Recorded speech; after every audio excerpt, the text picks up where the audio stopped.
ito yung sineprate ko ng mga chicken skin dito sa may laman. So, hugas na po ito multiple times. So, just to make sure, pwede po natin hugasan ulit ito. Kailangan lang natin ng saucepan or any kind of pan na hindi tatapon yung kakatasa oil dito sa ating chicken skin.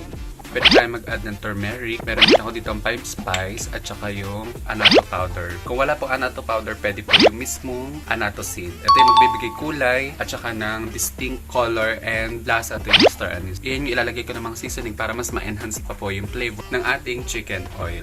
So, simulan na natin mga atin. Kailangan natin siyang mag-sear or magmantika siya on its own. Pwede rin po tayo mag-add na additional na oil. Pwede rin natin itong timplahan ng konting salt. Pwede rin tayo mag-add ng another chicken cube para mas ma-enhance po natin yung flavor ng ating chicken oil.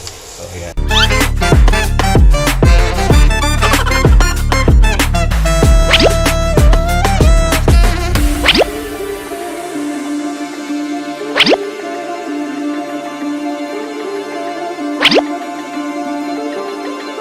A little of everything will enhance the flavor ng ating mga niluluto every time.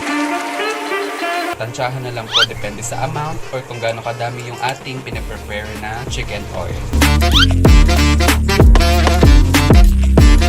Yung iba po naglalagay pa po ng bay leaf kasi yung mga yun po ay malakas makapagpasarap ng mga niluluto, especially pagka sa mga meat, sa mga chicken, pork.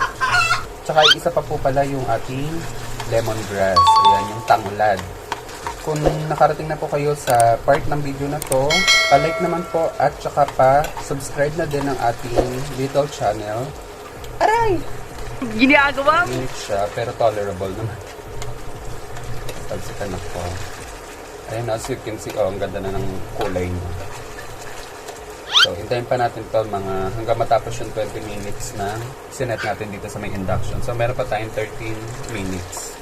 So, mag-add na rin ako ng 1 bay leaf para pampa-add na rin po ng flavor sa ating chicken oil. A few minutes later. So, ayan na. Toasted na. Ayan, sakto, namatay na yung ating timer. At i-remove na natin to sa mantika para hindi mababad. Yung crispy pwede pa yung pampulutan or pang-ulam. So, ito yung ulam ko itong ating naging crispy chicken skin.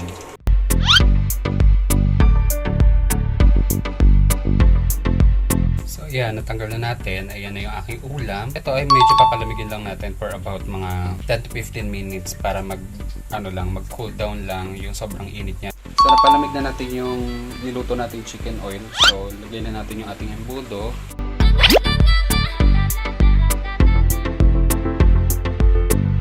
Look at that, oh. Init-init pa. Ang ganda. Meron na tayong chicken oil. So, ayan. May background pa para nasa Wonderland. Like, share, and subscribe na rin po. And also hit the bell notification para lagi kayong updated sa mga upcoming videos po natin. Thank you. God bless everyone, mga ated. Bye!